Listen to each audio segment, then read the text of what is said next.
Sure, my friend. Okay, so Melissa, first thing I'd like to know is how did you find Dennis and Zen Windows? I found him on the internet.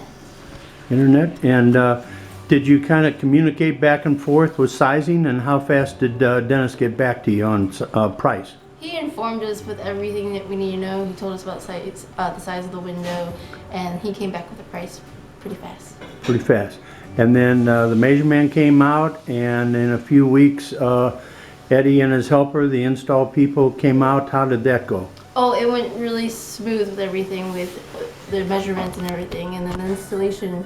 The guys were really clean. They had everything tarped up, and they were really efficient with getting the house done. With me being in it too, so they're working around me. So, but everything from installation to cleanup, it went really well. And it's been maybe a month or so, maybe longer. Have you noticed a difference between what you had and how things are now? A lot quieter. You don't hear every wind blowing against the windows, and I have to say, yeah, they look a lot prettier. A lot prettier. Prettier? And what about I know it's gotten cold now. Yesterday it was in the 30s. Has there been a comfort difference? Yes, it has. Good. Okay, well, thank you very much. That was it?